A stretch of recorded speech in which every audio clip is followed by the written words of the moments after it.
और आप तस्वीरें देख रहे हैं कि यहां पर अब से कुछ ही देर में राहुल गांधी जो हैं वो प्रेस कॉन्फ्रेंस के लिए पहुंचेंगे, खड़गे भी उनके साथ रहेंगे। कांग्रेस की तरफ से भी एक शिकायत दर्ज हुई है अतुल, उसके बारे में भी क्या डिटेल आपके पास मौजूद है, या कांग्रेस क्या शिकायत दर्ज करने के लिए पहुंची है, क्या कुछ उसको लेकर कुछ कांग्रेस पार्टी का डेलीगेशन जो है वो भी पार्लियामेंट स्ट्रीट थाने आया था और जिस समय जी बिल्कुल, देखिए बांसुरी स्वराज और जब अनुराग ठाकुर जो है वो जब डीसीपी ऑफिस में थे पार्लियामेंट स्ट्रीट में, तो वहीं से जो पूरा कांग्रेस का डेलीगेशन था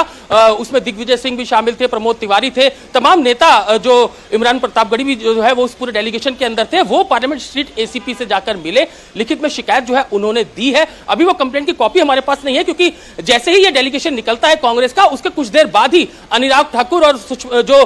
बांसुरी स्वराज है वो डीसीपी ऑफिस से निकलते हैं और उन्होंने जिस तरीके से बताया कि किस तरीके से उन्होंने बीएनएस 109 के तहत तो राहुल गांधी है उनके खिलाफ शिकायत दी है, यानी कि हत्या के प्रयास का। तो कांग्रेस क्योंकि लगातार इस तरीके की बातें आ रही थी कि अनुराग ठाकुर और बांसुरी स्वराज जो है वो दिल्ली पुलिस को शिकायत करने पार्लियामेंट स्ट्रीट थाने पहुंचे, तो उसके कुछ देर बाद ही दोपहर लगभग 3 बजे के करीब जो कांग्रेस का जो पूरा प्रतिनिधिमंडल है, डेलीगेशन है, वो पार्लियामेंट स्ट्रीट थाने आता है। हालांकि वो 5 से 7 मिनट ही रुकते हैं, अपनी शिकायत क्योंकि लिखित में लेकर आए थे, वो शिकायत एसीपी को देते हैं और उसके बाद जो पूरा डेलीगेशन है वो मीडिया से बातचीत करके यहां से निकल जाता है। लेकिन हमने देखा कि लगभग 2.5 घंटा जो बीजेपी का डेलीगेशन था जिसमें बांसुरी स्वराज थी और इसके अलावा अनुराग ठाकुर थे, वो लगभग 2.5 घंटे तक डीसीपी ऑफिस के अंदर रुके, शिकायत दी। उसके बाद जो एमएलसी दोनों एमपीज की थी वो यहां पर आरएमएल हॉस्पिटल से पहुंची और उसके अंदर क्योंकि सबसे इंपॉर्टेंट पिनाज यहां पर यह है कि जो एमएलसी की रिपोर्ट यानी किस तरीके की चोट लगी है वो इस मामले में सबसे इंपॉर्टेंट है और उसी के हिसाब से इस पूरे मामले में बीएनएस की धाराओं में एफआईआर दर्ज की जाएगी। तो वो एमएलसी की रिपोर्ट पुलिस को इनिशियली मिल चुकी है, उसके बाद जो शिकायत दी है उसके बाद पुलिस इस पे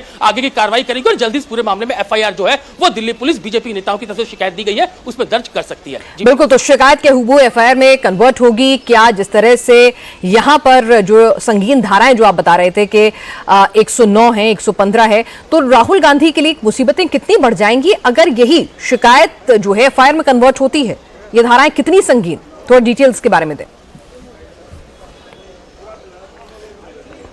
देखिए पिनाज, अगर बीएनएस 109 की हम बात करें तो सीधा सीधा हत्या के प्रयास का मामला है। नामजद शिकायत जो है वो राहुल गांधी के खिलाफ बीजेपी के डेलीगेशन ने की है, यानी कि उन्होंने ये शिकायत नहीं किया कि किसी दो उनके एमपी थे उनको गिर गए, उनको चोट लगी। उन्होंने बाकायदा अपनी शिकायत के अंदर ये लिखा है कि राहुल गांधी ने इस तरीके से किया कि दोनों जो एमपी है उनके चोट पहुंची। और बीएनएस की धारा 109 यानी कि जो अगर पुराने हम आईपीसी की बात करें तो 307 थी, 307 यानी कि हत्या के प्रयास का मामला, अटेम्प्ट टू मर्डर। इन धाराओं में हमने हमेशा ये देखा है पिनाज की जो शिकायत, क्योंकि बीजेपी ने शिकायत की है तो जो शिकायत वो भी अपनी पूरी कंप्लेंट जो है वो बना के लेकर आए थे और वो जब शिकायत एफआईआर में कन्वर्ट की जाती है तो हुबहू उसी शिकायत को एफआईआर के अंदर उतारा जाता है ताकि कंप्लेनेंट ये ना कहे कि जो शिकायत उन्होंने दी थी उससे किसी तरीके की छेड़छाड़ की गई है। कोई धारा कम ज्यादा होना वो बाद में अलग बात हो सकती है, लेकिन इन्वेस्टिगेशन के दौरान होता है। लेकिन देखा यही जाता है कि जो शिकायत दी जाती है वही हुबहू एफआईआर के अंदर उतारी जाती है और अगर ऐसा होता है तो निश्चित रूप से जो